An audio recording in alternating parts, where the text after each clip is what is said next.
Empujándome fuera del carro y dejándome en una calle sin salida oscura, mi hijo solo aceleró riéndose mientras la tormenta caía fuerte. Yo me quedé allí, empapada y temblando, hasta que un carro de lujo negro paró. Un hombre de cabellos grises abrió la puerta y dijo: «Suba. Usted va a acompañarme en mi reunión de negocios, y a cambio yo voy a darle una buena lección a su hijo». Esas palabras resonaban en mis oídos mientras mi cuerpo temblaba sin control, no solo por el frío que calaba hasta mis huesos, sino por el shock de lo que acababa de vivir. Mis rodillas seguían tocando el pavimento mojado, mis manos arrugadas intentaban encontrar algo sólido a que aferrarse en medio de esa oscuridad que me rodeaba. La lluvia golpeaba mi rostro con tanta fuerza que ya no sabía distinguir entre el agua que caía del cielo y las lágrimas que brotaban sin permiso de mis ojos cansados. Levanté la vista hacia ese hombre que me observaba desde la puerta abierta de su vehículo. Sus cabellos grises brillaban bajo la tenue luz de las farolas distantes, su traje oscuro se empapaba bajo la lluvia, pero él no parecía importarle en absoluto.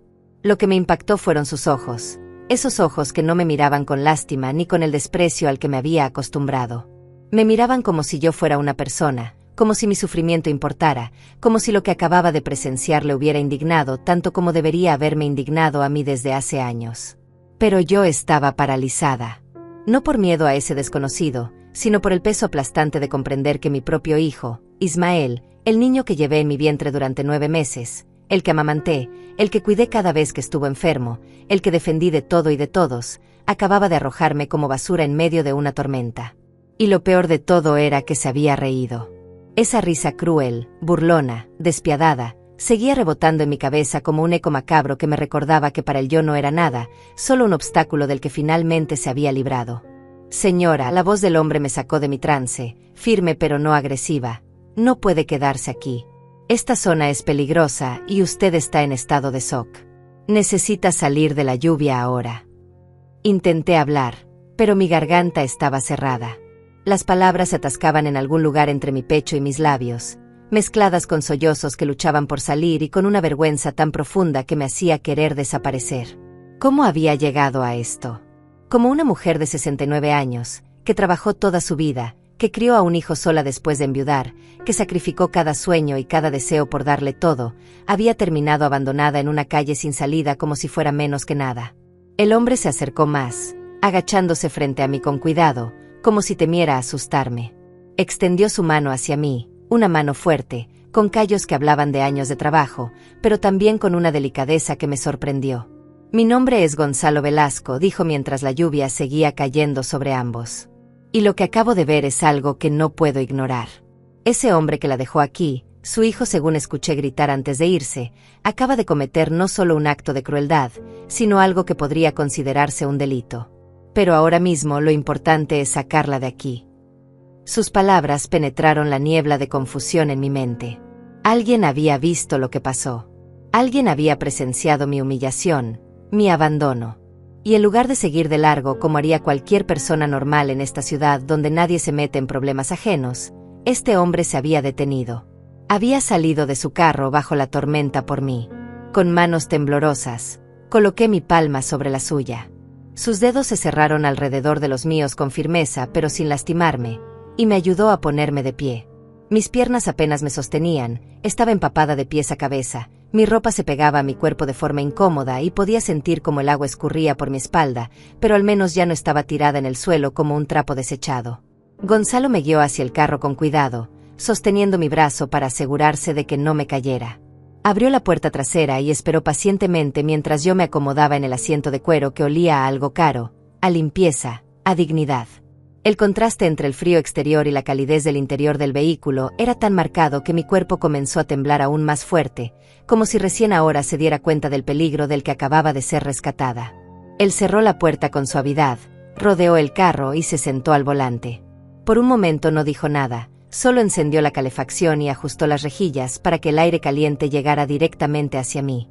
Después se giró en su asiento para mirarme, y en sus ojos vi algo que me desarmó por completo, respeto mezclado con una rabia contenida que claramente no estaba dirigida hacia mí. «¿Hace cuánto tiempo que su hijo la trata así?», preguntó directo, sin rodeos. La pregunta me golpeó como un puñetazo, porque asumía algo que yo apenas estaba comenzando a aceptar, que esto no era la primera vez, que esto era solo la culminación de algo que venía gestándose durante años. Abrí la boca para defender a Ismael, para decir que había sido solo un momento de locura, que él estaba estresado, que las cosas no eran tan malas, pero las palabras murieron en mis labios antes de nacer. Porque serían mentiras. Mentiras que me había dicho a mí misma durante tanto tiempo que casi había llegado a creerlas. No sé, susurré finalmente. Mi voz sonaba extraña, quebrada, como si perteneciera a otra persona. Años, supongo. Al principio eran cosas pequeñas. Comentarios que yo justificaba, órdenes que yo seguía porque pensaba que así lo hacía feliz. Después empezó a manejar mi dinero, la pensión que recibo de mi difunto esposo. Decía que era por mi propio bien, que yo no sabía administrar, que lo gastaría en tonterías. Y yo le creí. Gonzalo escuchaba en silencio, su expresión cada vez más seria. No me interrumpió, no trató de apurarme, solo esperó a que yo encontrara las palabras que había estado enterrando durante demasiado tiempo. Después vinieron las reglas, continué, sintiendo como las compuertas se abrían y todo comenzaba a salir. No podía salir sin su permiso. No podía ver a mis amigas porque según él me llenaban la cabeza de ideas. No podía gastar ni $1 sin que él lo aprobara. Me decía que era una carga, que debería estar agradecida de que me permitiera vivir en su casa, cuando esa casa la compré yo con el dinero del seguro de vida de mi esposo. Mi voz se quebró en la última frase. Gonzalo cerró los ojos por un momento, como si estuviera procesando lo que acababa de escuchar, y cuando los abrió nuevamente, había en ellos una determinación férrea que me asustó y me reconfortó al mismo tiempo. Señora Lorenza, dijo, y me sorprendió que supiera mi nombre hasta que recordé que Ismael lo había gritado con desprecio antes de abandonarme. Lo que me está describiendo es abuso. Abuso económico, psicológico y ahora físico. Y lo que voy a decirle tal vez le parezca extraño viniendo de un desconocido, pero necesito que lo escuche. Se tomó un momento, eligiendo sus palabras con cuidado. En 30 minutos tengo una reunión de negocios crucial. Voy a encontrarme con varios empresarios importantes de esta ciudad para cerrar un contrato que vale millones de dólares. Normalmente no mezclaría mi vida personal con mis negocios, pero lo que acabo de presenciar cambió eso. Me miró fijamente, y había algo en su mirada que me hizo sentir que estaba a punto de decir algo que cambiaría todo. Quiero que me acompañe a esa reunión. Quiero que entre conmigo a ese salón, que se siente a mi lado, que esas personas la vean. Y a cambio, yo me voy a encargar personalmente de que su hijo entienda que lo que hizo hoy tiene consecuencias. Que el abuso que ha ejercido sobre usted durante años no va a quedar impune. Me quedé mirándolo sin poder procesar completamente lo que acababa de proponer. ¿Por qué un desconocido haría algo así por mí? ¿Qué ganaba él ayudando a una mujer vieja y abandonada? La desconfianza que Ismael había sembrado en mí durante años me susurraba que esto era demasiado bueno para ser verdad, que debía haber una trampa, que nadie hacía nada sin esperar algo a cambio. Como si pudiera leer mis pensamientos, Gonzalo agregó. No le estoy pidiendo nada más que su presencia. No hay segundas intenciones. No espero nada de usted excepto que me dé la oportunidad de ayudarla a recuperar su dignidad. Mis manos temblaban sobre mi regazo mientras el carro de Gonzalo avanzaba por las calles mojadas de la ciudad. Las luces de los edificios se reflejaban en el pavimento como manchas de colores difusos, y yo seguía intentando procesar lo que acababa de pasar, lo que estaba pasando ahora mismo. Un desconocido me había rescatado de la peor humillación de mi vida y ahora me pedía que lo acompañara a una reunión de negocios. Nada de esto tenía sentido, y sin embargo, aquí estaba yo, sentada en el asiento trasero de un carro que probablemente costaba más que todo lo que había ganado en mi vida. Cerré los ojos por un momento, tratando de calmar mi respiración, pero detrás de mis párpados solo veía el rostro de Ismael. Su expresión de desprecio cuando me empujó del carro, esa risa cruel que todavía resonaba en mis oídos como una maldición. ¿Cómo había llegado mi hijo a convertirse en eso? ¿En qué momento el niño dulce que yo había criado se había transformado en un hombre capaz de abandonar a su propia madre en medio de una tormenta? Pero sabía la respuesta. La había sabido durante años, solo que me había negado a verla. Ismael no se había convertido en esto de la noche a la mañana. Había sido un proceso gradual, una erosión lenta de cualquier amor o respeto que alguna vez sintió por mí. Y yo había permitido cada paso de ese deterioro, justificando, perdonando, cediendo, porque tenía miedo de quedarme sola, de perder al único hijo que tenía, de admitir que había fracasado como madre. Todo comenzó después de que mi esposo Héctor murió hace 10 años. Ismael tenía 30 entonces. Ya era un hombre adulto con su propia vida, su propio apartamento, su propio trabajo.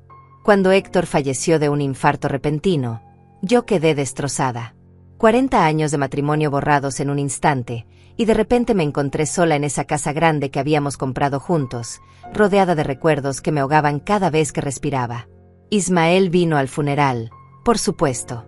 Se quedó conmigo esa primera semana, me ayudó con el papeleo, con el seguro de vida, con todos esos detalles prácticos que yo no podía manejar en medio de mi dolor. Yo estaba tan agradecida de tenerlo, tan aliviada de no estar completamente sola, que no noté las señales. No vi cómo sus ojos se iluminaban cuando el abogado mencionó la cantidad del seguro de vida de Héctor, $250,000. No presté atención cuando comenzó a hacer preguntas sobre la casa, sobre las propiedades, sobre las cuentas bancarias. Mamá me había dicho con voz suave, preocupada: no puedes manejar todo este dinero tú sola. Eres una mujer mayor, nunca has sido buena con las finanzas. Deja que yo te ayude. Deja que yo administre todo por ti. Y yo acepté. Dios, ¿cómo acepté sin cuestionarlo? Firmé los papeles que me puso enfrente, le di acceso a mis cuentas, le entregué el control de todo porque pensé que estaba siendo un buen hijo, que estaba cuidándome. Nunca imaginé que estaba entregándole las llaves de mi propia jaula. Al principio todo parecía estar bien. Ismael pagaba las cuentas de la casa, se aseguraba de que no me faltara comida, me daba algo de dinero para mis gastos personales. No mucho, tal vez $50 o $60 al mes, pero yo pensaba que era razonable. Él me explicaba que estaba invirtiendo el resto, haciéndolo crecer para mi futuro, para asegurar que yo estuviera bien cuidada en mi vejez. Pero después llegó el día en que quise comprarle un regalo a mi comadre Jacinta para su cumpleaños. Era algo simple, un chal que había visto en una tienda, costaba apenas $40. Cuando le pedí el dinero a Ismael, su expresión cambió. Fue sutil al principio, solo un endurecimiento alrededor de sus ojos, una tensión en su mandíbula. ¿Para qué necesitas gastar dinero en eso?, preguntó con tono frío. Ya te di tu mesada este mes. Lo sé, hijo, pero es el cumpleaños de Jacinta y... Mamá me interrumpió, y había algo nuevo en su voz, algo que me hizo sentir pequeña. No puedes estar gastando el dinero en tonterías. Ese dinero es tuyo, sí, pero yo soy quien sabe cómo administrarlo. Si te doy cada dólar que me pides, vas a terminar pobre y en la calle. Me quedé callada, sintiéndome regañada como una niña. Y lo peor es que una parte de mí creyó que tal vez tenía razón, que tal vez yo era irresponsable por querer gastar ese dinero. Al final no compré el regalo. Le hice a Jacinta un postre casero y le dije que había estado muy ocupada para ir de compras. Eso fue solo el principio. Cada vez que necesitaba algo, dinero para el médico, para comprar una medicina, para arreglar algo en la casa, tenía que pedirle permiso a Ismael. Y cada vez él hacía más preguntas, ponía más obstáculos. Me hacía sentir como si estuviera haciendo una carga, como si mi propio dinero fuera en realidad suyo y él me estuviera haciendo un favor al darme algo. Después comenzó a aparecer en mi casa sin avisar. Al principio decía que solo quería asegurarse de que yo estuviera bien, que me traía comida o pasaba a visitarme. Pero pronto me di cuenta de que estaba revisando, inspeccionando, controlando. Se fijaba en lo que había en mi refrigerador, en cuánto papel higiénico me quedaba, en si había comprado algo nuevo.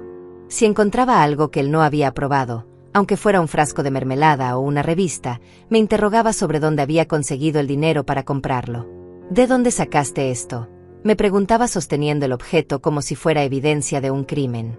Una amiga me lo regaló, mentía yo, aunque lo hubiera comprado con los pocos dólares que lograba guardar de la mesada que él me daba. Ismael entrecerraría los ojos, claramente sin creerme, pero eventualmente dejaría el tema. Sin embargo, esas interrogaciones me dejaban con una ansiedad que duraba días.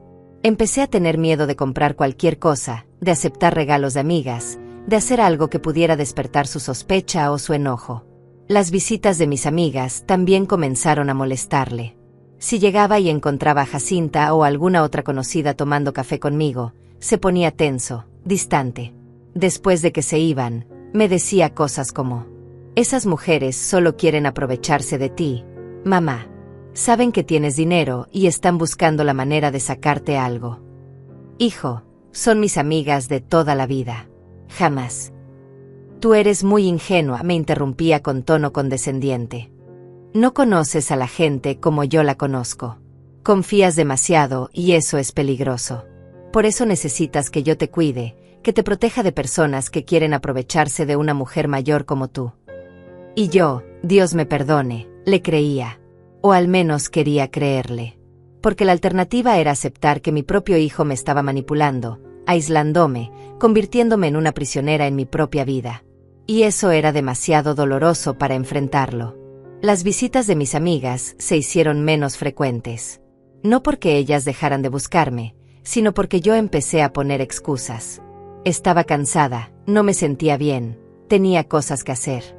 La verdad era que no quería lidiar con el interrogatorio de Ismael después, con sus insinuaciones de que ellas solo me querían por mi dinero, con la culpa que me hacía sentir por tener vida social. Hace 3 años, Ismael llegó con una propuesta que en ese momento me pareció razonable. Su apartamento era pequeño, estaba teniendo problemas económicos según él, y sugirió que se mudara conmigo. La casa era grande, tenía espacio de sobra, y él argumentó que así podría cuidarme mejor, estar pendiente de mí, asegurarse de que no me pasara nada. A tu edad, mamá, no deberías estar viviendo sola, me dijo con falsa preocupación. ¿Qué pasa si te caes? ¿Si te enfermas en la noche? Nadie estaría ahí para ayudarte. Acepté. Por supuesto que acepté. La idea de tener compañía, de no estar sola en esa casa llena de fantasmas, era tentadora. Pensé que tal vez esto nos acercaría, que recuperaríamos la relación que habíamos tenido cuando él era niño. ¡Qué tonta fui! Cuando Ismael se mudó, trajo consigo un cambio radical en la dinámica de la casa. Porque ahora ya no era mi casa, era la suya. Él tomaba todas las decisiones, desde que se comía hasta qué hora debían apagarse las luces. Yo me convertí en una invitada en mi propio hogar, caminando de puntillas, tratando de no molestar, de no hacer ruido, de no existir demasiado. Empezó a atraer mujeres. Al principio solo una, después otra más. Yo nunca decía nada, me encerraba en mi habitación cuando escuchaba voces desconocidas, fingía no darme cuenta cuando encontraba evidencia de sus encuentros en la sala o en la cocina. Pero él sabía que yo sabía, y parecía disfrutar de mi incomodidad. Es mi casa también, mamá, me decía cuando yo finalmente reunía valor para mencionar algo. O mejor dicho, técnicamente es mi casa ya que yo soy quien paga todo. Esa mentira me dolía más que cualquier otra cosa. Porque yo sabía la verdad. Sabía que la casa estaba pagada desde antes de que Héctor muriera, que el dinero que Ismael supuestamente usaba para mantenerla venía de mi propio seguro de vida, de mi pensión. Pero él había retorcido la realidad de tal manera que hasta yo misma comenzaba a dudar de lo que era verdad. El carro de Gonzalo giró en una esquina, sacándome de mis pensamientos oscuros. Me di cuenta de que habíamos estado conduciendo en silencio durante varios minutos, y él me había dado ese espacio sin presionarme, sin exigir respuestas. Levanté la vista y lo encontré observándome por el espejo retrovisor. Su expresión era difícil de leer, pero había algo en sus ojos que me hacía sentir segura. Señora Lorenza, dijo finalmente con voz suave, sé que esto es abrumador y que probablemente está confundida sobre por qué estoy haciendo esto. Pero hay algo que necesita entender. Hizo una pausa, como si estuviera eligiendo cuidadosamente sus siguientes palabras. Hace 10 años, perdí a mi madre. Murió sola en un asilo donde mis hermanos y yo la habíamos puesto porque era más conveniente para nuestras vidas ocupadas. Nunca nos molestamos en preguntarle si eso era lo que ella quería. Nunca la escuchamos cuando decía que se sentía abandonada. Y cuando murió, fue rodeada de extraños, no de la familia que ella crió y amó. Su voz se quebró ligeramente al final, y vi cómo apretaba el volante con más fuerza. Vivo con esa culpa cada día de mi vida. Y cuando la vi a usted tirada en esa calle, abandonada por su propio hijo, fue como si el universo me estuviera dando una segunda oportunidad. No puedo cambiar lo que hice con mi madre, pero tal vez puedo ayudarla a usted.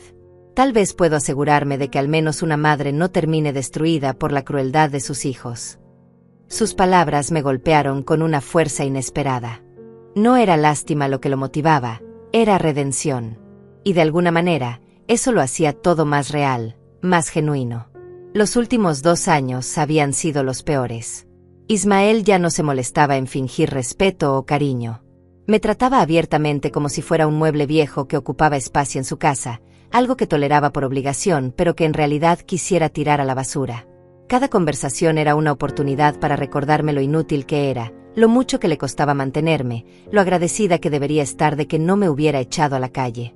«Mamá, otra vez dejaste las luces encendidas», me gritaba desde la sala. «¿Sabes cuánto cuesta la electricidad? Claro, tú no pagas nada, así que ¿qué te importa desperdiciar mi dinero?» «Mi dinero», quería gritar. «Es mi dinero el que estás gastando, mi casa en la que vives, mi vida la que has tomado como si fuera tuya». Pero nunca lo hacía. Las palabras morían en mi garganta antes de formarse, porque había aprendido que contradecir a Ismael solo empeoraba las cosas. Dejé de cocinar porque todo lo que preparaba estaba mal. Demasiado salado, demasiado suave, muy grasoso, muy seco. No importaba qué hiciera, siempre había una crítica, un comentario despectivo que convertía cada comida en una experiencia humillante. Eventualmente Ismael tomó el control de la cocina también, preparando solo lo que él quería comer y dejándome las sobras, si es que quedaba algo. Recuerdo una noche hace 6 meses, cuando preparó pollo asado con papas. El olor llenó la casa y mi estómago gruñó de hambre porque no había comido nada decente en días. Cuando se sentó a comer, me acerqué tímidamente a la cocina esperando que me ofreciera algo. Él me miró y sonrió, esa sonrisa fría que había aprendido a temer. «¿Tienes hambre, mamá?», preguntó con falsa dulzura. «Sí, hijo. Huele muy bien lo que preparaste». «Lástima que solo hice para mí», dijo volviendo su atención al plato. «Deberías haber cocinado algo para ti antes. Pero bueno, hay pan en la alacena. Con eso puedes arreglártelas». Me quedé ahí parada, viendo cómo devoraba ese pollo mientras mi estómago se retorcía de hambre y humillación.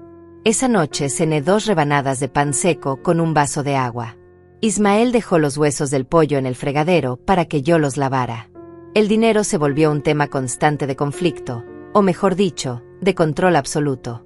Los $60 mensuales que me daba se redujeron a 40, después a 30, después a nada. Cuando le preguntaba por qué, siempre tenía excusas preparadas. «Los gastos han aumentado, mamá. La casa necesita reparaciones. Los impuestos subieron, la comida está carísima. Además, ¿para qué necesitas dinero si yo te doy todo lo que necesitas?» Pero no me daba nada. Ni siquiera productos básicos de higiene personal. Tuve que empezar a racionar el champú, el jabón, el papel higiénico. Llegó un punto en que no tenía pasta de dientes y tuve que usar bicarbonato de sodio para limpiarme los dientes. Cuando Ismael se dio cuenta, se burló. «Mira a la señora importante usando remedios de pobres», se rió. «¿No que tenías tanto dinero ahorrado? ¿No que el seguro de papá te iba a durar toda la vida?» Quise decirle que ese dinero había desaparecido misteriosamente bajo su administración, que las inversiones de las que siempre hablaba nunca se materializaron en ningún beneficio para mí, que sospechaba que se había gastado cada dólar en su propio estilo de vida mientras me mantenía en la miseria. Pero no dije nada. Nunca decía nada. Mis amigas dejaron de visitarme por completo porque Ismael había dejado claro que no eran bienvenidas. La última vez que Jacinta vino a verme, hace más de 1 año, él abrió la puerta y le dijo con frialdad: «Mi madre está descansando y no quiere visitas. Además, creo que es mejor que no vuelvas. Estas visitas la alteran y después yo soy quien tiene que lidiar con sus cambios de humor». Jacinta intentó protestar, decir que éramos amigas de décadas, pero Ismael cerró la puerta en su cara. Yo estaba en mi habitación, escuchando todo, llorando en silencio porque ni siquiera tenía el valor de salir a defender mi derecho a tener amigas, a tener una vida más allá de estas 4 paredes que se habían convertido en mi prisión. Después de ese día, dejé de recibir llamadas también. Me di cuenta mucho después de que Ismael había cambiado mi número de teléfono sin decirme, dándome un celular nuevo y diciéndome que el anterior estaba dañado. El nuevo teléfono solo tenía su número guardado. Nadie más podía contactarme, y yo no tenía forma de contactar a nadie. «Es por tu seguridad, mamá», explicó cuando finalmente me atreví a preguntar por qué ya nadie me llamaba. «Hay muchos estafadores que se aprovechan de personas mayores. Así yo puedo filtrar las llamadas y protegerte». Protegerme. Esa palabra se había convertido en su justificación para todo. Me protegía de mis amigas, de mi dinero, de mi libertad, de mi dignidad. Me protegía tanto que ya no quedaba nada de mí para proteger. Las salidas también fueron eliminadas. Antes iba al mercado una vez por semana, aunque solo fuera para caminar un poco, para ver gente, para sentirme parte del mundo. Pero Ismael decidió que eso también era un desperdicio. ¿Para qué vas a ir tú si yo puedo comprar todo cuando salga del trabajo?, decía. A tu edad deberías estar descansando, no caminando por ahí bajo el sol. Pero cuando él compraba, solo traía lo básico y siempre lo mínimo. Arroz, frijoles, algunas verduras que ya estaban pasadas porque las conseguía en oferta. Nunca frutas frescas, nunca un pequeño gusto, nunca algo que me hiciera sentir que valía la pena levantarme cada mañana. Dejé de salir de la casa por completo. Días se convertían en semanas, semanas en meses. Mis músculos se debilitaron por la falta de ejercicio, mi piel se volvió pálida por la ausencia de sol.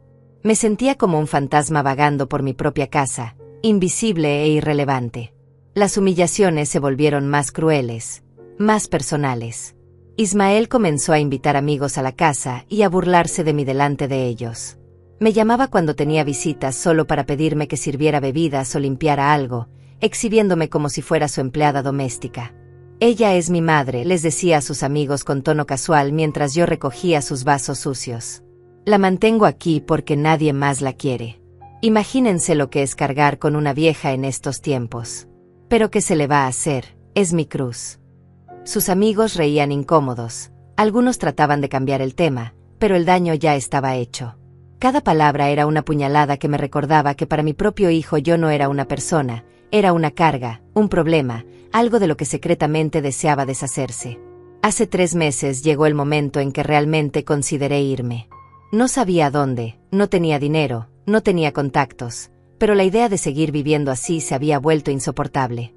Una noche, después de que Ismael me gritara por haber usado el baño mientras él estaba viendo televisión y supuestamente el sonido del agua lo había molestado, empaqué una pequeña bolsa con algo de ropa. Pero cuando llegué a la puerta, me paralicé. Afuera estaba la noche oscura, la calle desconocida, un mundo del que había estado desconectada durante años. No tenía idea de cómo sobrevivir allá afuera. No tenía dinero, no tenía documentos porque Ismael los guardaba por seguridad, no tenía un lugar a donde ir. La realidad de mi situación me golpeó como un balde de agua fría. Estaba completamente atrapada. Deshice la maleta y volví a mi habitación. Ismael nunca se enteró de mi intento fallido de escape, o si lo hizo, nunca lo mencionó. Y así llegó esta noche, la noche en que todo explotó. Ismael llegó a casa alterado, molesto por algo que había pasado en su trabajo. No me dio detalles, solo entró gritando que necesitaba que la casa estuviera en silencio, que lo dejara en paz, que desapareciera de su vista. Voy a salir, anunció después de cambiarse de ropa. Y tú vas a venir conmigo. ¿A dónde vamos, hijo?, pregunté confundida. Eso no te importa. Solo sube al carro. Algo en su tono me asustó, pero obedecí porque eso era lo que siempre hacía. Subí al carro sin hacer más preguntas, sin saber que ese viaje sería el último que haría con mi hijo, sin imaginar que estaba a punto de ser descartada como la basura que él siempre había pensado que era. El viaje en el carro de Ismael había sido tenso desde el momento en que arrancó el motor. Yo iba sentada en el asiento del copiloto, mirando por la ventana mientras las luces de la ciudad pasaban borrosas, tratando de descifrar qué había provocado su mal humor esta vez. Había aprendido a leer sus estados de ánimo, a anticipar sus explosiones, pero esta noche había algo diferente en él, algo más oscuro y peligroso que lo usual. Ismael, ¿a dónde vamos?, volví a preguntar después de varios minutos de silencio sepulcral. Cállate, respondió sin siquiera mirarme. Estoy harto de tu voz, de tus preguntas, de tu existencia. Sus palabras me golpearon como bofetadas, pero me quedé callada. Apreté mis manos sobre mi regazo, sintiendo cómo temblaban ligeramente. Algo malo estaba por pasar, lo sentía en cada fibra de mi cuerpo, pero no tenía idea de qué hacer al respecto. No tenía a dónde ir, no tenía a quién llamar, estaba completamente a merced de este hombre que alguna vez había sido mi bebé, mi niño, mi razón de vivir. El carro comenzó a adentrarse en zonas de la ciudad que no conocía. Las calles se volvieron más oscuras, menos transitadas. Los edificios a nuestro alrededor estaban abandonados o en ruinas, y las pocas personas que veía caminando por las aceras no inspiraban confianza. Mi corazón comenzó a latir más rápido cuando Ismael giró hacia una calle sin salida rodeada de muros altos y edificios vacíos. Ismael, ¿qué hacemos aquí?, pregunté, mi voz quebrándose por el miedo. Lo que debía haber hecho hace años, respondió deteniéndose en medio de esa calle desierta. Antes de que pudiera procesar sus palabras, él se bajó del carro, caminó hacia mi lado y abrió la puerta con violencia. Me agarró del brazo con fuerza, sus dedos clavándose en mi piel arrugada, y me jaló fuera del vehículo. Traté de resistirme, de aferrarme al asiento, pero él era mucho más fuerte que yo. Ismael, por favor. ¿Qué estás haciendo?, grité, el pánico invadiendo cada célula de mi cuerpo. Lo que debía hacer cuando papá murió, dijo con voz fría, sin emoción. Deshacerme de ti. Me empujó con tanta fuerza que caí al suelo mojado. Mis rodillas golpearon el pavimento y sentí un dolor agudo que me recorrió las piernas. La lluvia había comenzado a caer, primero como llovizna y ahora como tormenta, empapándome en segundos. Levanté la vista hacia mi hijo, buscando en sus ojos algún rastro del niño que había criado, alguna señal de humanidad, pero solo encontré desprecio. ¿Sabes cuánto me has costado estos años?, escupió las palabras como si fueran veneno. ¿Cuánto he tenido que soportar tenerte en mi casa, alimentarte, aguantar tu presencia? Ismael, es mi casa, logré decir entre sollozos. Mi dinero. Todo era mío. Él se rió, esa risa horrible que había escuchado antes, pero nunca con tanta crueldad, con tanto placer por mi dolor. ¿Tu casa? ¿Tu dinero?, se burló. No tienes nada, vieja estúpida. Todo está a mi nombre ahora. La casa, las cuentas, todo. Esos papeles que firmaste hace años me dieron poder sobre cada centavo que mi padre dejó. Y lo gasté, mamá. Me gasté hasta el último dólar en mí mismo, en mi vida, en lo que yo quería. Porque me lo merecía después de tener que aguantarte toda mi vida. Sus palabras me destrozaron más que cualquier golpe físico podría haberlo hecho. Todo había sido una mentira. Las inversiones, el cuidado de mi patrimonio, su preocupación por mi futuro. Todo había sido una elaborada estafa para robarme todo lo que mi esposo y yo habíamos construido durante décadas de trabajo. ¿Por qué?, susurré, mi voz apenas audible sobre el sonido de la lluvia. ¿Por qué me hiciste esto? Porque podía, respondió encogiéndose de hombros. Porque fuiste lo suficientemente tonta como para confiar en mí, para creer que yo te quería. ¿Quererte? Nunca te quise, mamá. Siempre fuiste un fastidio, una obligación. Cuando papá vivía tenía que fingir, pero ahora que él no está, ¿para qué seguir con la farsa? Cada palabra era un cuchillo en mi corazón. Me quedé ahí, arrodillada bajo la lluvia, viendo como mi hijo, mi único hijo, me confesaba que toda nuestra relación había sido una mentira. Que nunca me había amado. Que yo no era nada para él.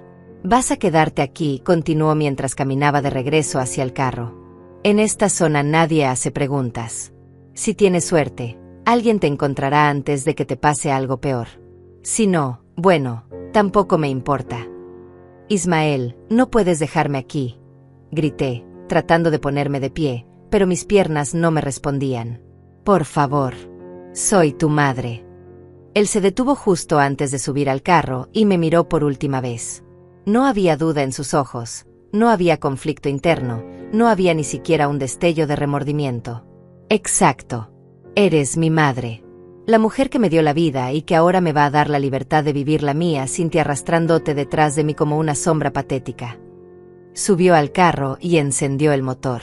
Yo me arrastré hacia el vehículo, golpeando la ventana con mis manos, suplicando, rogando, llorando como nunca había llorado en mi vida. Ismael, por favor, hijo, no me dejes aquí. Voy a morir.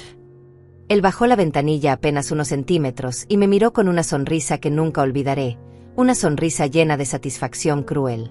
Ese es el plan, mamá. Que desaparezcas de mi vida para siempre. Aceleró, y yo tuve que apartarme para que las llantas no me pasaran por encima. Caí de nuevo al suelo, viendo cómo las luces traseras de su carro se alejaban en la distancia, llevándose con ellas cualquier ilusión que todavía tuviera sobre el amor de un hijo, sobre la familia, sobre el significado de la palabra madre. Me quedé ahí tirada, empapada hasta los huesos, temblando no solo por el frío sino por el shock de comprender que acababa de ser descartada por la única persona que me quedaba en este mundo. El dolor en mis rodillas era nada comparado con el dolor en mi pecho, con la sensación de que mi corazón se había hecho pedazos tan pequeños que nunca podrían volver a unirse. La calle estaba completamente vacía. No había luces en las ventanas de los edificios abandonados, no había transeúntes que pudieran ayudarme, no había nada más que oscuridad, lluvia y el eco de la risa de mi hijo resonando en mi cabeza como una maldición. Traté de ponerme de pie, pero mis piernas seguían sin responder. El pánico comenzó a apoderarse de mí cuando me di cuenta de que realmente podría morir aquí. No tenía teléfono, no conocía a nadie en esta zona, y aunque gritara nadie vendría porque lugares como este, la gente había aprendido a no meterse en problemas ajenos. Dios mío, susurré mirando al cielo oscuro mientras la lluvia golpeaba mi rostro. ¿Qué he hecho para merecer esto? Pero sabía la respuesta. No había hecho nada para merecerlo. Simplemente había tenido la mala suerte de amar a alguien que era incapaz de amar, de confiar en alguien que solo veía en mí una oportunidad para enriquecerse. Había sido una tonta, una ingenua, una víctima dispuesta que había permitido cada abuso, cada humillación, cada robo porque tenía miedo de perder al único hijo que tenía. Y ahora lo había perdido de todas formas. Pero peor aún, me había perdido a mí misma en el proceso. Cerré los ojos, sintiendo como las lágrimas se mezclaban con la lluvia. Pensé en mi esposo Héctor, en cómo estaría decepcionado de verme así, destruida y abandonada. Pensé en todos los años que había sacrificado por Ismael, todas las oportunidades que había dejado pasar, todos los sueños que había enterrado. Y por primera vez en mi vida, sentí algo más fuerte que el dolor o el miedo. Sentí rabia. Rabia por haber sido tan ciega, por haber permitido que me trataran así, por haber dado tanto a alguien que nunca lo valoró. Rabia contra Ismael por su crueldad, pero también rabia contra mí misma por haberla permitido. Fue en ese momento, cuando estaba ahí tirada en el suelo con rabia y dolor consumiéndome, que escuché el sonido de un motor acercándose. Abrí los ojos y vi las luces de un carro acercándose por la calle. Un carro negro, elegante, completamente fuera de lugar en este vecindario olvidado. El carro se detuvo justo frente a mí. La puerta del carro se abrió y Gonzalo Velasco salió bajo la lluvia. En ese momento, viéndolo caminar hacia mí con determinación, con ese traje que se empapaba pero sin importarle, sentí algo que no había sentido en años: esperanza. No una esperanza ingenua de que todo se arreglaría mágicamente, sino algo más sólido, más real. La esperanza de que tal vez, solo tal vez, no estaba completamente sola en este mundo cruel. Ahora, sentada en la calidez de su carro mientras me explicaba su propuesta de acompañarlo a esa reunión de negocios, esa esperanza comenzaba a tomar forma. Pero también sentía miedo. Miedo de confiar nuevamente, miedo de ser decepcionada otra vez, miedo de que esto fuera demasiado bueno para ser verdad. No entiendo, dije finalmente, mi voz todavía temblorosa. ¿Por qué quiere que lo acompañe a su reunión? ¿Qué gana usted con esto? Gonzalo me miró a través del espejo retrovisor, y en sus ojos vi algo que me desarmó completamente: sinceridad. Gano la posibilidad de dormir en paz esta noche sabiendo que hice lo correcto, respondió. Y usted gana algo mucho más importante: la oportunidad de recuperar su dignidad, de demostrarle a su hijo que no puede simplemente descartarla y salirse con la suya. Pero yo no tengo nada, protesté, sintiendo como las lágrimas amenazaban con volver. No tengo dinero, no tengo documentos, no tengo forma de demostrar que todo lo que Ismael tomó era mío. Firmé papeles, le di acceso a todo. Fui una tonta. No fue una tonta, dijo Gonzalo con firmeza, girándose completamente para mirarme. Fue una madre que confiaba en su hijo. Eso no la hace tonta, la hace humana. Y el hecho de que él haya abusado de esa confianza no es culpa suya, es culpa de él. Sus palabras penetraron las capas de culpa y vergüenza que había estado cargando durante años. Quise creerle, quise aceptar que tal vez, solo tal vez, yo no era la villana de esta historia. Pero años de ser convencida de lo contrario no desaparecen con unas pocas palabras amables. Mire, continuó Gonzalo, sacando su teléfono del bolsillo de su saco, voy a hacer unas llamadas. Tengo contactos, abogados que me deben favores. Mañana mismo vamos a empezar el proceso para recuperar lo que es suyo. Pero esta noche, necesito que confíe en mí. Necesito que entre a esa reunión conmigo y que le demuestre al mundo, pero sobre todo a usted misma, que todavía tiene valor, que todavía merece respeto. ¿Y cómo se supone que voy a entrar así?, pregunté, mirando mi ropa empapada, mi cabello pegado al rostro, mis manos que temblaban sin control. Parezco una indigente. Parecía, me corrigió con una pequeña sonrisa. porque vamos a hacer una parada antes de la reunión. 10 minutos después, el carro se detuvo frente a una boutique exclusiva en una de las zonas más elegantes de la ciudad. Yo miré el lugar con incredulidad, con las luces brillantes reflejándose en las ventanas de cristal donde maniquíes lucían vestidos que probablemente costaban más de lo que yo había ganado en un año de trabajo. No puedo entrar ahí, dije inmediatamente. Señor Velasco, es muy generoso, pero no puedo aceptar que gaste su dinero en mí. No está bien. Gonzalo me corrigió. Llámeme Gonzalo. Y sí puede entrar ahí porque yo lo estoy pidiendo. No es caridad, señora Lorenza. Es una inversión en justicia. Bajó del carro, rodeó el vehículo y abrió mi puerta. Me ofreció su brazo y después de un momento de vacilación, lo tomé. Mis piernas todavía temblaban, pero su presencia a mi lado me daba una estabilidad que no había tenido en años. Entramos a la boutique y una mujer elegante de unos 40 años se acercó a nosotros. Su expresión inicial de sorpresa al verme en ese estado se transformó rápidamente en profesionalismo cuando Gonzalo habló. Buenas noches, Rafaela, dijo con tono cordial. Necesito tu ayuda. Esta dama necesita un vestido elegante, zapatos y todo lo necesario para una reunión de negocios importante. Tenemos aproximadamente 20 minutos. Rafaela me miró de arriba abajo, no con desprecio sino con evaluación profesional, y asintió. Venga conmigo, señora, me dijo con voz amable, tomándome del brazo. Vamos a encontrar algo perfecto para usted. Los siguientes 20 minutos fueron un torbellino. Rafaela me guió a un vestidor privado, me ayudó a quitarme la ropa mojada con una delicadeza que me hizo sentir cuidada en lugar de avergonzada. Me ofreció una bata suave mientras ella salía a buscar opciones. Cuando regresó, traía varios vestidos colgados del brazo. Probemos con este, dijo mostrándome un vestido color vino, elegante pero no ostentoso, con mangas largas y una caída perfecta que llegaría hasta mis rodillas. Creo que el color le quedará hermoso. Me ayudó a ponérmelo y cuando me miré al espejo, casi no me reconocí. La mujer que me devolvía la mirada no era la indigente empapada de hace media hora. Era alguien con presencia, con dignidad. El vestido acentuaba mi figura de una manera que me hacía sentir femenina en lugar de vieja, elegante en lugar de descartable. Es perfecto, susurró Rafaela detrás de mí. Ahora déjeme arreglar su cabello. Trabajó rápidamente, secando mi cabello gris con un secador y peinándolo hacia atrás en un moño elegante que dejaba mi rostro despejado. Aplicó un poco de maquillaje, solo lo suficiente para darme color sin exagerar. Cuando terminó, me dio unos zapatos de tacón bajo en color negro que eran sorprendentemente cómodos. Mírese, me dijo girándome hacia el espejo de cuerpo completo. La transformación era impresionante. No me veía más joven, pero me veía poderosa. Me veía como alguien que merecía estar en una sala de juntas, como alguien cuya opinión importaba. Me veía como la mujer que solía ser antes de que Ismael me convenciera de que no valía nada. Salí del vestidor y encontré a Gonzalo esperándome. Cuando me vio, su expresión cambió a una de aprobación genuina. Así está mucho mejor, dijo con una sonrisa. Lista. Asentí, aunque mi corazón latía con fuerza por los nervios. Gonzalo le entregó su tarjeta de crédito a Rafaela sin siquiera preguntar el precio, y en minutos estábamos de regreso en el carro, conduciendo hacia el hotel donde se llevaría a cabo la reunión.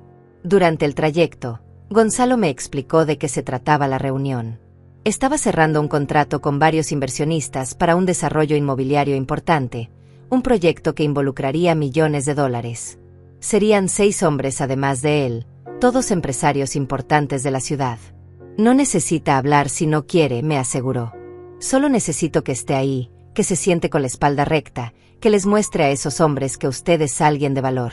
Y cuando terminemos, vamos a usar esos mismos contactos para empezar a recuperar lo que su hijo le robó. Y si me preguntan quién soy, dije, sintiendo como el pánico comenzaba a trepar por mi garganta. Diremos la verdad, respondió con calma.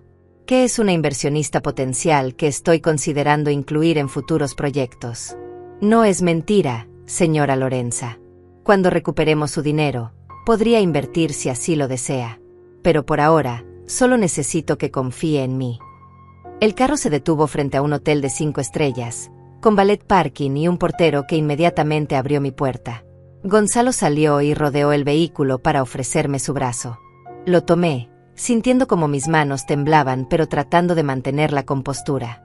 Respire, me dijo en voz baja mientras caminábamos hacia la entrada.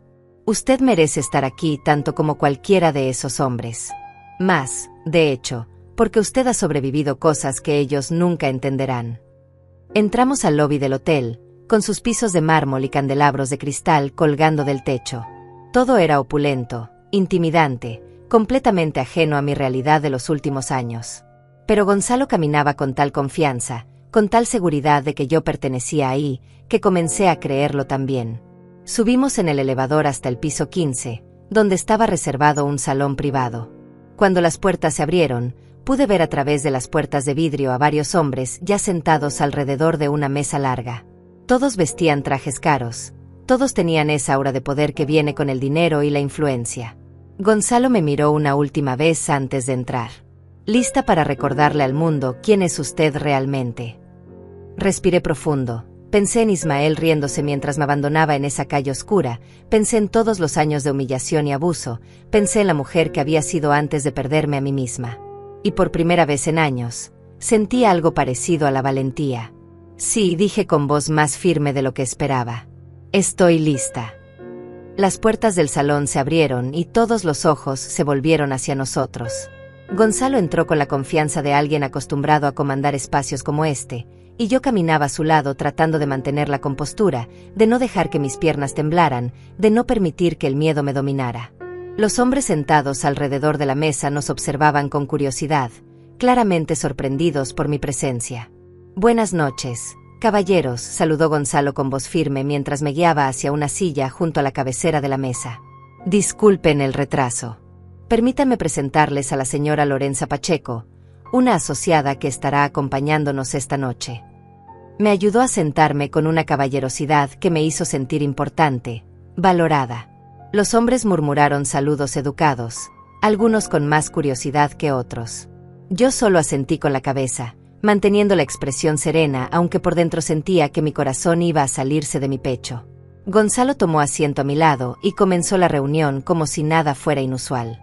Habló de proyectos, de inversiones, de números que hacían girar mi cabeza. Millones de dólares se mencionaban con la misma facilidad con la que yo solía hablar de comprar verduras en el mercado. Estos hombres vivían en un mundo completamente diferente al mío, un mundo donde el dinero no era una preocupación, sino una herramienta para crear más dinero. Pero mientras escuchaba, algo dentro de mí comenzó a despertar. Recordé que yo también había tenido dinero una vez. No millones, pero suficiente para vivir con dignidad, para tomar mis propias decisiones. Y mi esposo Héctor lo había ganado trabajando honestamente durante décadas. Ese dinero representaba años de esfuerzo, de sacrificio, de sueños. Y mi hijo lo había robado como si no significara nada. Señora Pacheco, la voz de uno de los hombres me sacó de mis pensamientos. Era mayor, tal vez de 70 años, con cabello completamente blanco y ojos astutos. Tiene experiencia en inversiones inmobiliarias. La pregunta me tomó por sorpresa. Por un momento, el pánico amenazó con paralizarme. Pero entonces sentí la mano de Gonzalo rozar ligeramente la mía por debajo de la mesa, un gesto sutil de apoyo que me dio la fuerza que necesitaba. No en el sentido formal, respondí, sorprendida por lo firme que sonaba mi voz. Pero comprendo el valor de la propiedad. Mi esposo y yo compramos nuestra casa hace 30 años, cuando el vecindario apenas estaba desarrollándose. La pagamos con trabajo duro y decisiones cuidadosas. Aprendí que el verdadero valor de una propiedad no está solo en el precio, sino en lo que representa: seguridad, estabilidad, un futuro. El hombre mayor asintió con aprobación, y vi cómo algunos de los otros intercambiaban miradas de respeto. Gonzalo me miró de reojo con una pequeña sonrisa que decía bien hecho. La reunión continuó durante casi una hora. Yo no hablé mucho más, pero cuando lo hice con honestidad, con la sabiduría que viene de haber vivido 69 años, de haber perdido y ganado, de haber amado y sido traicionada. Y me di cuenta de algo sorprendente: estos hombres poderosos me escuchaban. No con condescendencia, no como si estuvieran humillando a una vieja, sino con genuino interés. Cuando la reunión terminó y los contratos fueron firmados, los hombres se levantaron para despedirse. Varios se acercaron a estrechar mi mano, a decir que había sido un placer conocerme. Uno de ellos, Un hombre de unos 50 años llamado Norberto Quintero me entregó su tarjeta. Si alguna vez está interesada en explorar oportunidades de inversión, señora Pacheco, sería un honor trabajar con usted, dijo con sinceridad. Tomé la tarjeta sintiendo algo extraño. Respeto. Estos hombres me respetaban. Después de años de ser tratada como basura en mi propia casa, desconocidos me estaban ofreciendo respeto simplemente porque me había presentado con dignidad. Cuando todos se fueron, Gonzalo y yo nos quedamos solos en el salón. Él se recostó en su silla y me miró con una expresión que era difícil de descifrar. Lo hizo increíble, dijo finalmente. Mejor de lo que esperaba, si soy honesto. No hice nada, respondí, sintiendo como la adrenalina comenzaba a desvanecerse y el cansancio del día me golpeaba. Solo estuve sentada ahí. Hizo mucho más que eso, me contradijo. Se mantuvo firme, habló con sabiduría cuando lo hizo, y les mostró a esos hombres que usted es alguien digno de respeto. Eso no es poca cosa, señora Lorenza. Me quedé callada, procesando sus palabras. Había algo en la forma en que me hablaba, con tanto respeto y consideración genuina, que me hacía querer llorar. No lágrimas de tristeza esta vez, sino lágrimas de gratitud mezcladas con una tristeza profunda por darme cuenta de cuánto había perdido al permitir que Ismael me tratara como lo hizo. ¿Por qué está haciendo esto realmente?, pregunté en voz baja. Y no me diga que es solo por su madre. Hay algo más, ¿verdad? Gonzalo suspiró y se inclinó hacia adelante, sus manos entrelazadas sobre la mesa. Tiene razón. Hay algo más, admitió. Cuando vi a ese hombre abandonarla en esa calle, cuando escuché cómo se reía mientras la dejaba ahí para que muriera, algo en mí se rompió. Porque reconocí esa crueldad.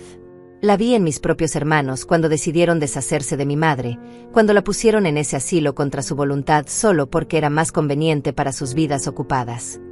Hizo una pausa, sus ojos distantes como si estuviera reviviendo un momento doloroso.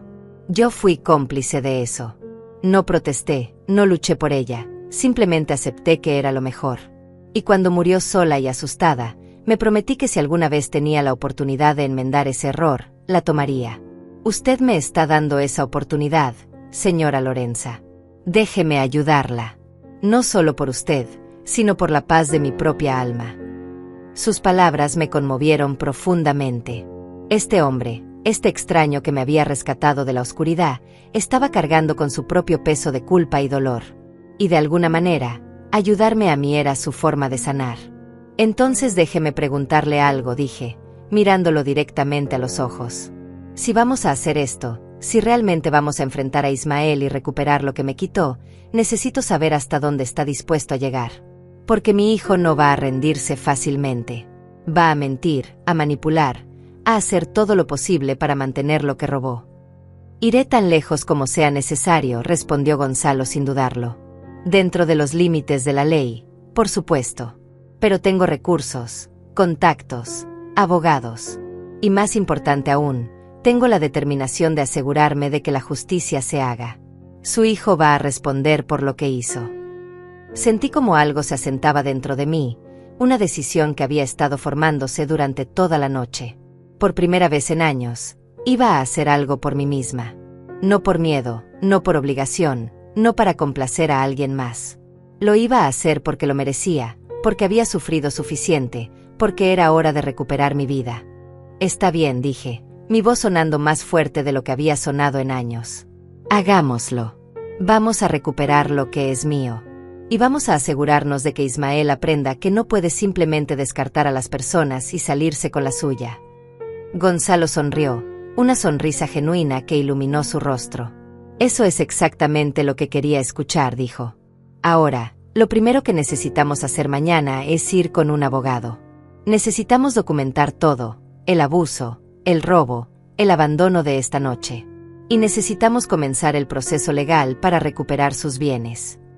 No tengo forma de pagar un abogado, admití, sintiendo como la vergüenza comenzaba a trepar por mi garganta. No necesita pagar nada, me interrumpió. Yo me encargo de los gastos legales. Considérelo un préstamo si eso la hace sentir mejor. Cuando recuperemos su dinero, puede pagarme si así lo desea. Pero por ahora, lo importante es actuar rápido antes de que su hijo tenga tiempo de ocultar más activos. Asentí, sintiendo como la gratitud y la esperanza luchaban contra años de desesperanza y resignación. Esto realmente estaba pasando. Después de años de aceptar el abuso, de creer que no tenía opciones, finalmente estaba tomando una decisión que cambiaría todo. ¿Dónde voy a dormir esta noche?, pregunté de repente, dándome cuenta de que no tenía un lugar a donde ir. No puedo volver a esa casa. No después de lo que pasó. Ya pensé en eso, dijo Gonzalo. Este hotel tiene habitaciones disponibles. Voy a reservar una para usted. Mañana nos reunimos con el abogado y comenzamos a trabajar en su caso. Me llevó las manos al rostro, sintiendo como finalmente las lágrimas que había estado conteniendo comenzaban a fluir. Pero esta vez no eran lágrimas de desesperación. Eran lágrimas de alivio, de gratitud, de esperanza renovada. Gracias, susurré. No sé cómo voy a poder agradecerle por todo esto. Viéndola recuperar su vida, respondió simplemente. Esa será toda la gratitud que necesito. La mañana siguiente llegó con una claridad que no había experimentado en años. Me desperté en una cama que no era la mía, en una habitación de hotel que olía a limpio y a nuevo comienzo. Por un momento, en ese espacio entre el sueño y la vigilia, olvidé todo lo que había pasado. Pero entonces los recuerdos regresaron como una avalancha. Ismael abandonándome, Gonzalo rescatándome, la reunión, la decisión de luchar por lo que era mío. Me senté en la cama, mirando mis manos arrugadas sobre las sábanas blancas. Estas manos habían trabajado toda su vida, habían cuidado a un esposo, habían criado a un hijo, habían construido una vida. Y no iba a permitir que todo ese esfuerzo fuera borrado por la crueldad de alguien que compartía mi sangre pero no mi corazón. El teléfono de la habitación sonó exactamente a las 9 de la mañana. Era Gonzalo. Buenos días, señora Lorenza. Pudo descansar. Mejor de lo que esperaba, respondí honestamente. ¿Cuál es el plan? Tengo una reunión programada con mi abogada a las 11. Es alguien en quien confío completamente. Se llama Rafaela Bravo y es la mejor en casos de abuso financiero y familiar. La voy a recoger en media hora. ¿Está lista? Estaré lista, dije, sintiendo como la determinación de anoche regresaba con fuerza renovada. 45 minutos después, estaba sentada en la oficina de Rafaela Bravo, una mujer de aproximadamente 45 años con una mirada afilada que me hizo sentir que nada se le escapaba. Su oficina era moderna, profesional, con estantes llenos de libros legales y diplomas que cubrían una pared entera. Señora Pacheco, comenzó después de que Gonzalo hiciera las presentaciones. Necesito que me cuente todo desde el principio. No omita detalles, no importa cuán vergonzosos o dolorosos sean. Todo lo que me diga está protegido por confidencialidad abogado-cliente, y necesito la historia completa para poder ayudarla. Durante las siguientes 2 horas, conté mi historia. Cada humillación, cada robo, cada momento en que Ismael había cruzado una línea. Rafaela tomaba notas meticulosas, ocasionalmente haciendo preguntas específicas sobre fechas, cantidades de dinero, documentos que había firmado. No me juzgó, no me interrumpió con comentarios sobre lo que debía haber hecho. Solo escuchó con atención profesional y ocasionalmente con destellos de indignación en sus ojos. Lo que su hijo hizo tiene varios nombres legales, dijo cuando terminé, revisando sus notas. Abuso financiero de un adulto mayor, explotación indebida, conversión ilegal de bienes, y lo de anoche, abandono con riesgo a la vida. Cada uno de estos es un delito serio. ¿Pero puedo probar algo de eso?, pregunté, sintiendo como la duda comenzaba a infiltrarse. Firmé papeles dándole control. No tengo documentos. No tengo evidencia. Tiene más de lo que cree, respondió Rafaela con una pequeña sonrisa. Primero, el hecho de que usted firmara papeles bajo influencia indebida, especialmente si estaba en estado de duelo como me describió, puede ser cuestionado legalmente. Segundo, hay registros bancarios, transacciones, documentos de propiedad. Todo deja un rastro. Y tercero, tiene un testigo de lo que pasó anoche.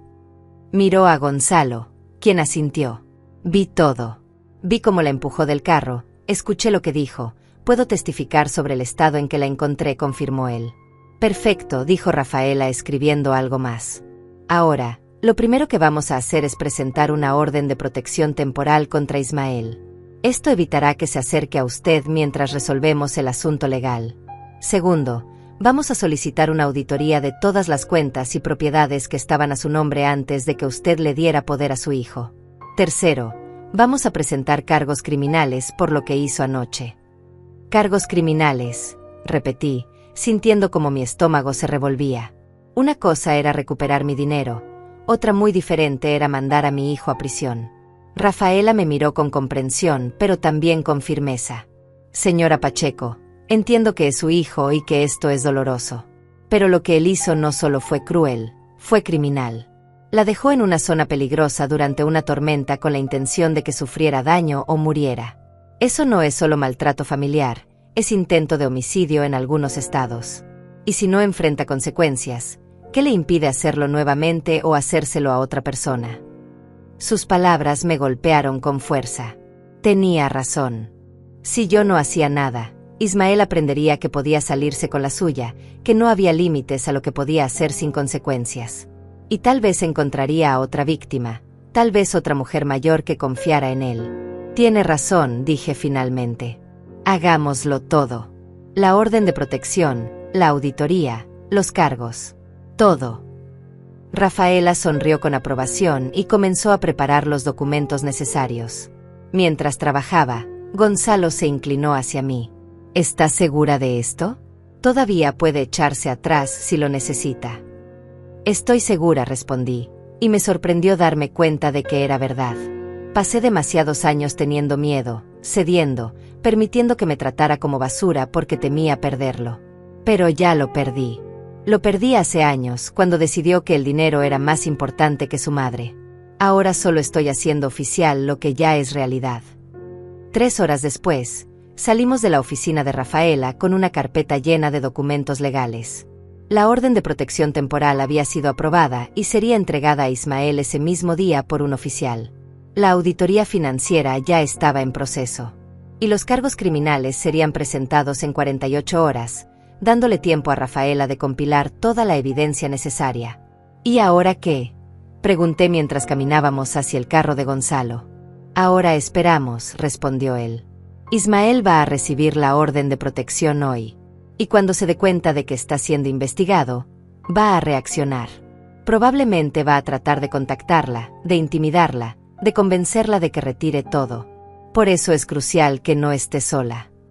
¿Dónde voy a quedarme?, pregunté, dándome cuenta de que no había pensado en eso. No puedo seguir en el hotel indefinidamente. Tengo una propiedad que no estoy usando, dijo Gonzalo después de un momento. Es un apartamento pequeño, pero cómodo en una zona segura. Puede quedarse ahí mientras resolvemos todo esto. Sin costo, antes de que proteste. Considérelo parte de asegurar que esté a salvo. Quise protestar, decir que ya había hecho demasiado, pero la realidad era que no tenía opciones. No tenía dinero, no tenía lugar a donde ir, no tenía a nadie más que me ayudara. Así que solo asentí con gratitud. Esa tarde, Gonzalo me llevó al apartamento. Era tal como lo había descrito, pequeño pero acogedor, con muebles simples pero cómodos, en un edificio con seguridad en la entrada.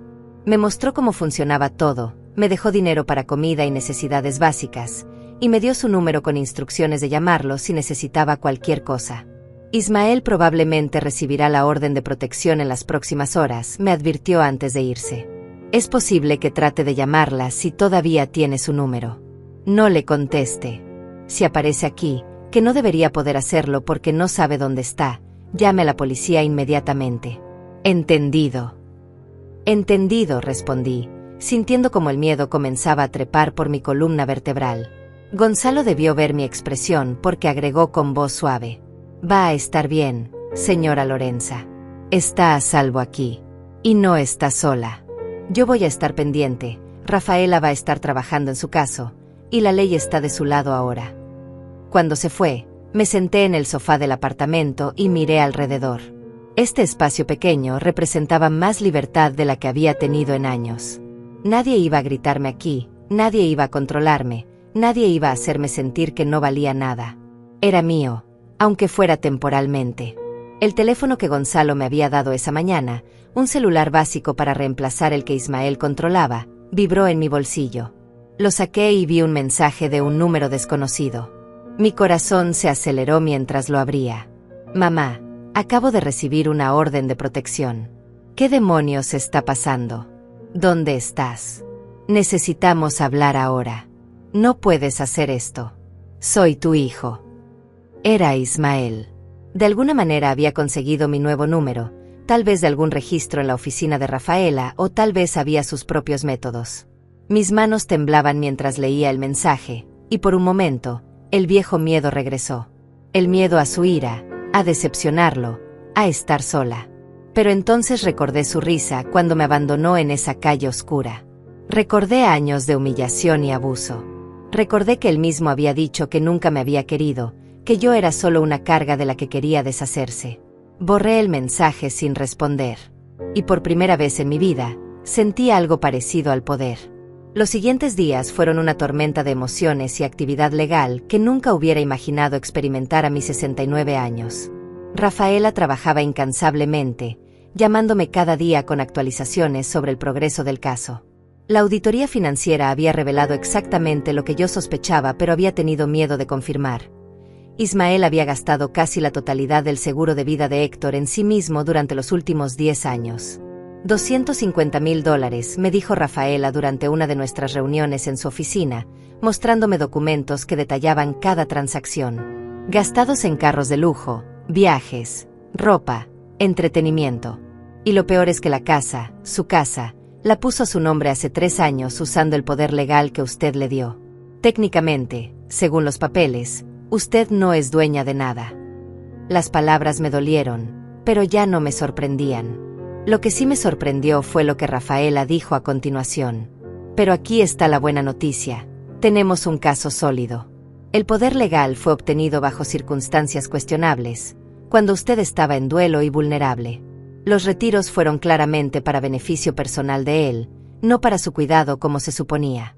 Y la transferencia de la casa puede ser revertida porque se hizo sin su conocimiento real o consentimiento informado. ¿Cuánto tiempo tomará todo esto?, pregunté, sintiendo como la esperanza y el miedo se mezclaban en mi pecho. Meses, posiblemente 1 año, admitió Rafaela. Las cortes se mueven lento. Pero mientras tanto, he presentado una moción para congelar todos los activos de Ismael, incluyendo la casa. Él no puede vender nada ni ocultar más dinero mientras el caso está pendiente. Esa noticia me dio una satisfacción que no esperaba sentir. Ismael estaba finalmente enfrentando consecuencias reales por sus acciones. Los mensajes de Ismael continuaron llegando durante la primera semana. Al principio eran amenazantes, llenos de ira y acusaciones. Me llamaba traidora, malagradecida, decía que yo lo había arruinado, que iba a pagar por esto. Pero a medida que pasaban los días y yo no respondía, los mensajes cambiaron de tono. Mamá, por favor, podemos hablar de esto. Sé que estás enojada, pero no entiendes lo que estás haciendo. Estás destruyendo a tu propia familia. Necesito que retires los cargos. Puedo explicar todo. El dinero fue usado para mantenernos a ambos. Estás recordando las cosas mal. Por favor, mamá. Soy tu único hijo. ¿De verdad vas a meterme en la cárcel? Después de todo lo que hice por ti. Cada mensaje era una manipulación calculada, tratando de presionar los botones emocionales que él había instalado en mí durante años. Pero ahora, con distancia física y emocional, podía verlos por lo que eran, intentos desesperados de mantener el control que estaba perdiendo. Gonzalo venía a visitarme cada 2 días, trayendo comida, asegurándose de que estuviera bien, manteniéndome informada sobre cualquier desarrollo. En una de esas visitas, le mostré los mensajes de Ismael. ¿Qué hago con estos?, pregunté. Parte de mí quiere responderle, explicarle por qué estoy haciendo esto. Pero otra parte sabe que no va a entender, que solo va a usar cualquier cosa que diga en mi contra. Su instinto es correcto, dijo Gonzalo después de leer algunos mensajes. No responda. Pero guarde todos estos mensajes. Son evidencia de acoso y pueden ser útiles en el caso. Además, muestran su verdadero carácter. Primero amenaza, después manipula, nunca se disculpa realmente o acepta responsabilidad. Tenía razón. En ninguno de los mensajes Ismael había dicho lo siento. No había admitido que lo que hizo estuvo mal. Solo estaba preocupado por las consecuencias que ahora enfrentaba. 2 semanas después de presentar los cargos, Rafaela me llamó con noticias importantes. Ismael contrató un abogado, me informó. Y ese abogado acaba de contactarme con una oferta de acuerdo. ¿Qué tipo de acuerdo?, pregunté, mi corazón latiendo más rápido. Ismael está dispuesto a devolver la casa a su nombre y pagar $50,000 en restitución a cambio de que retire los cargos criminales. $50,000 de los $250,000 que había robado. La oferta era insultante, pero lo que realmente me impactó fue que Ismael finalmente estaba admitiendo, aunque fuera implícitamente, que había hecho algo malo. ¿Qué recomienda?, le pregunté a Rafaela. Depende de lo que usted quiera lograr, respondió con honestidad. Si acepta el acuerdo, recupera la casa inmediatamente y obtiene algo de dinero. Los cargos criminales desaparecen y Ismael evita la cárcel. Si rechaza el acuerdo, seguimos adelante con el juicio. Podríamos ganar más dinero, pero tomará mucho más tiempo y no hay garantías. Y los cargos criminales proceden, lo que significa que Ismael podría enfrentar tiempo en prisión. Me quedé en silencio, procesando las opciones. Parte de mí quería rechazar el acuerdo por puro principio. $50,000 no compensaban años de abuso y la pérdida de $200,000 adicionales. Pero otra parte de mí, la parte cansada que solo quería paz, veía el atractivo de terminar esto rápidamente. ¿Puedo pensar en esto?, pregunté finalmente. Por supuesto. Tiene una semana para decidir. Esa noche, Gonzalo vino a visitarme después de que le conté sobre la oferta. Trajo comida china y nos sentamos en la pequeña mesa del apartamento mientras comíamos. ¿Qué piensa que debo hacer?, le pregunté. Creo que la única persona que puede responder eso es usted, dijo con cuidado. ¿Qué es lo que realmente quiere, señora Lorenza? ¿Justicia o paz? No puedo tener ambas, pregunté con una pequeña sonrisa amarga. A veces sí, a veces no, respondió. En este caso, probablemente tenga que elegir. Si acepta el acuerdo, obtiene la casa de vuelta, obtiene algo de dinero, y esto termina. Puede empezar a reconstruir su vida sin la carga de un juicio largo. Pero Ismael esencialmente se sale con la suya con un castigo menor. Hizo una pausa antes de continuar. Si rechaza el acuerdo y sigue adelante, hay una posibilidad de recuperar más dinero. Hay una posibilidad de que Ismael enfrente tiempo en prisión por lo que hizo. Pero también significa meses o años de procedimientos legales, de confrontaciones, de mantener viva esa herida. Y aún así, no hay garantía de que gane. Sus palabras resonaron en mí durante días. Pensé en lo que realmente quería. ¿Quería venganza? ¿Quería ver a Ismael en prisión pagando por lo que me hizo? Parte de mí sí lo quería. Pero otra parte, la parte que había criado a ese niño, que lo había amado incluso cuando él no me amaba, solo quería cerrar este capítulo y seguir adelante. Al cuarto día, tomé mi decisión. Llamé a Rafaela. Voy a aceptar el acuerdo, le dije. Pero con una condición adicional. ¿Cuál? Quiero que Ismael firme un documento reconociendo públicamente lo que hizo. No necesito que vaya a prisión, pero necesito que quede registro de su abuso. Que si alguna vez trata de hacerle esto a alguien más, haya evidencia de su comportamiento previo. Hubo una pausa del otro lado de la línea, y después escuché la sonrisa en la voz de Rafaela. Eso es brillante, señora Pacheco. Voy a agregar esa condición a la contrapropuesta. 2 días después, Rafaela me llamó nuevamente. Ismael aceptó, dijo. Todas las condiciones. La casa será transferida de vuelta a su nombre, le pagará los $50,000 en pagos mensuales de $2,000 durante los próximos 25 meses, y firmó una declaración admitiendo el abuso financiero y emocional. Los cargos criminales serán retirados una vez que se complete la primera transferencia de propiedad y se haga el primer pago. Sentí algo extraño en mi pecho. No era alegría exactamente, pero tampoco era tristeza. Era más como alivio. Alivio de que esto estaba terminando, de que iba a recuperar mi casa, de que iba a tener algo de dinero para vivir con dignidad. ¿Cuándo puedo regresar a mi casa?, pregunté. Ismael tiene 2 semanas para desocupar la propiedad completamente. Después de eso, es toda suya nuevamente. 2 semanas. En 2 semanas iba a volver a la casa que había compartido con Héctor, la casa que habíamos comprado juntos, la casa de la que nunca debía haber sido desplazada. Iba a volver, pero esta vez como dueña absoluta, sin nadie que pudiera controlarme o quitármela. Cuando colgué el teléfono, me senté en el sofá del apartamento y finalmente permití que las lágrimas fluyeran. Lágrimas de alivio, de tristeza por todo lo que había perdido, pero también lágrimas de algo que no había sentido en años, esperanza para el futuro. El día que regresé a mi casa fue soleado, irónico considerando la tormenta que había marcado mi salida de ella. Gonzalo insistió en acompañarme, y agradecí su presencia porque no sabía qué esperar.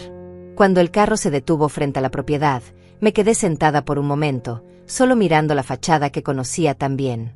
Esta casa guardaba décadas de recuerdos, los buenos años con Héctor, la risa de Ismael cuando era niño, pero también los años oscuros de abuso y control. ¿Está lista?, preguntó Gonzalo con suavidad. Sí, respondí, y esta vez lo estaba. Entramos juntos. La casa estaba vacía, más vacía de lo que recordaba. Ismael se había llevado todo lo que consideraba suyo, que resultó ser más de lo que esperaba. Pero lo esencial permanecía, los muebles básicos, la cocina, las camas. Y lo más importante, las paredes que Héctor y yo habíamos elegido, los pisos que habíamos caminado juntos, la esencia de lo que habíamos construido. Caminé por cada habitación, tocando las paredes, recordando. En la cocina me detuve frente a la ventana donde solía pararme cada mañana a tomar café con Héctor. En la sala recordé las Navidades cuando Ismael era pequeño y todavía me abrazaba, cuando todavía me decía que me amaba y yo le creía. En mi habitación, la que había compartido con mi esposo durante 40 años, me senté en la cama y finalmente me permití sentir el peso completo de todo lo que había vivido. Esta es mi casa, dije en voz alta, como si necesitara escucharme decirlo para creerlo. Mía. Y nadie puede quitármela de nuevo. Gonzalo apareció en la puerta con una pequeña sonrisa. Exacto. Y hay algo más que necesita ver. Me llevó a la cocina donde había dejado una caja sobre la mesa. Dentro había documentos legales, todos organizados en carpetas ordenadas. Rafaela preparó esto para usted, explicó. Son copias de todos los documentos importantes.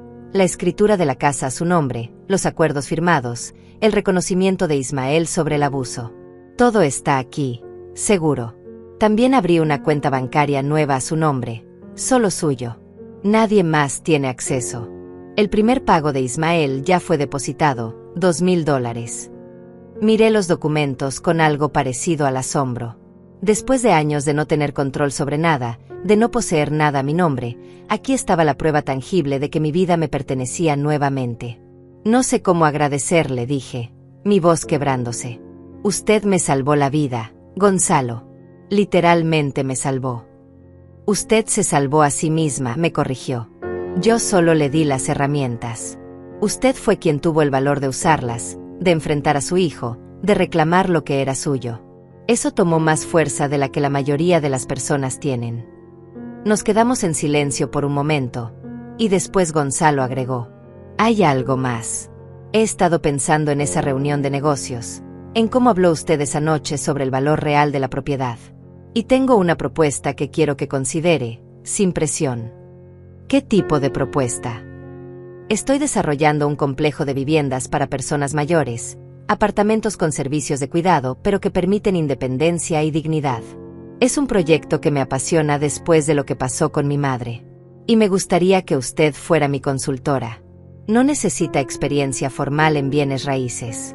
Necesito su perspectiva, su experiencia vivida sobre lo que las personas de su edad realmente necesitan y quieren. Me quedé mirándolo, sin poder procesar completamente lo que estaba diciendo. ¿Quiere contratarme? ¿A mí? Sí. Le pagaría $2,000 al mes para empezar, por tal vez 10 horas de consultas mensuales. Reuniones donde pueda compartir su opinión sobre diseños, servicios, políticas. Ayudarme a asegurar que este proyecto realmente sirva a las personas a las que está destinado. $2,000 al mes, además de los $2,000 que recibiría de Ismael. $4,000 mensuales, más que suficiente para vivir con dignidad y comodidad. Pero más que el dinero, era el respeto implícito en la oferta. Alguien valoraba mi opinión, mi experiencia, mi existencia. Acepto, dije sin dudarlo. Me encantaría ayudar. Las semanas siguientes fueron de ajuste y redescubrimiento. Limpié la casa de arriba abajo, borrando cualquier rastro de Ismael que quedara. Compré cortinas nuevas, plantas para la sala, pequeñas cosas que me hacían feliz.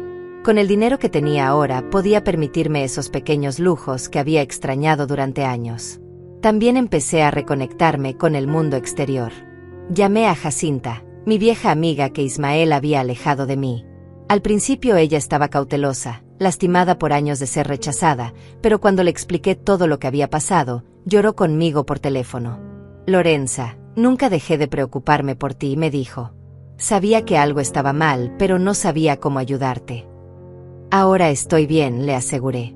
Y me encantaría que vinieras a tomar café algún día, como solíamos hacer. 2 días después, Jacinta estaba sentada en mi cocina, las dos tomando café y poniéndonos al día sobre años perdidos. Me contó sobre sus nietos, sobre su vida, y yo le conté sobre mi prueba y mi renacimiento. No hubo juicio en sus ojos, solo amor y apoyo. Gonzalo cumplió su promesa sobre el trabajo de consultoría. Me invitó a reuniones con arquitectos y diseñadores, y descubrí que realmente tenía opiniones valiosas que ofrecer. Cuando señalaba que los baños necesitaban barras de apoyo más resistentes, o que las cocinas debían tener gabinetes a altura accesible, los profesionales tomaban notas. Mi voz, silenciada durante tanto tiempo, ahora era escuchada y valorada. 1 mes después de regresar a mi casa, recibí una carta certificada. Era de Ismael, aunque no firmada personalmente sino a través de su abogado. En ella, informaba que había cumplido con el segundo pago según el acuerdo y que continuaría haciéndolo. No había disculpa personal, no había reconocimiento de lo que había hecho más allá de lo legalmente requerido. Y me di cuenta de que estaba bien con eso. No necesitaba su arrepentimiento para seguir adelante. No necesitaba que me amara o que reconociera el dolor que había causado. Lo único que necesitaba era mi libertad, mi dignidad y mi vida de vuelta. Y eso ya lo tenía. Una tarde, mientras trabajaba en el jardín que había descuidado durante años, Gonzalo pasó a visitarme. Se sentó en los escalones del porche, observándome arrancar malas hierbas y plantar flores nuevas. «Se ve bien», dijo. «Feliz». «Lo estoy», respondí, y me sorprendió darme cuenta de que era verdad. Por primera vez en años, realmente lo estoy. ¿Alguna vez piensa en él? En Ismael. La pregunta me hizo pausar. Dejé la pala en el suelo y me senté junto a Gonzalo en los escalones. Sí, admití. Pienso en el niño que fue, en el hijo que esperaba que fuera. Y siento tristeza por lo que se perdió, por la relación que nunca tuvimos realmente. Pero ya no siento culpa. Ya no me pregunto qué hice mal como madre o cómo pude haberlo cambiado. Algunas personas simplemente eligen ser quienes son, y no es responsabilidad nuestra cargar con esa elección. Gonzalo asintió con comprensión. Mi madre hubiera querido que fuera tan sabio como usted, dijo con una pequeña sonrisa triste. Me tomó años llegar a esa comprensión. Nunca es tarde para aprender, le dije, poniendo mi mano arrugada sobre la suya. Y nunca es tarde para hacer las paces con nuestros errores. Usted me ayudó a mí, y al hacerlo, tal vez se ayudó a sí mismo también. Nos quedamos sentados ahí mientras el sol comenzaba a ponerse, 2 personas que habían encontrado redención el uno a través del otro. Yo, la madre descartada que había recuperado su valor. Él, el hijo culpable que había encontrado una manera de enmendar su pasado. Esa noche, sola en mi casa, me paré frente al espejo de mi habitación. Miré a la mujer de 69 años que me devolvía la mirada. Sus cabellos grises, sus arrugas que contaban historias de risa y llanto, sus ojos que habían visto tanto dolor pero que ahora brillaban con algo nuevo, determinación y paz. Sobreviviste, le dije a mi reflejo. Sobreviviste y ganaste. Y nadie puede quitarte eso. Pensé en aquella noche lluviosa cuando Ismael me había dejado en esa calle oscura, seguro de que estaba descartándome para siempre. Pensé en cómo había estado arrodillada en el pavimento mojado, sintiendo que mi vida había terminado. Y ahora aquí estaba, en mi propia casa, con mi propia vida, con mi propio futuro. La dignidad, descubrí, no tiene edad. El valor de una persona no disminuye con los años, ni con las arrugas, ni con el cabello gris. Y la familia verdadera no es la que comparte tu sangre, sino la que honra tu existencia, la que te protege en lugar de destruirte. Ismael había querido desaparecerme de su vida. En cierto modo, lo había logrado. Yo había desaparecido de su mundo. Pero en el proceso, había reaparecido en el mío propio. Y esa, me di cuenta mientras apagaba las luces y me preparaba para dormir en paz, era la mejor venganza que pude haber tenido. No su sufrimiento, sino mi libertad. No su arrepentimiento, sino mi renacimiento. No su castigo, sino mi paz. Y mientras cerraba los ojos esa noche, rodeada por las paredes de la casa que Héctor y yo construimos, protegida por las leyes que Rafaela había invocado, apoyada por la bondad que Gonzalo había mostrado, supe con certeza absoluta que había tomado la decisión correcta. Porque al final, después de todo el dolor y toda la lucha, lo único que realmente importaba era esto: yo estaba en casa. En mi casa. Y nadie podría quitármela nunca más.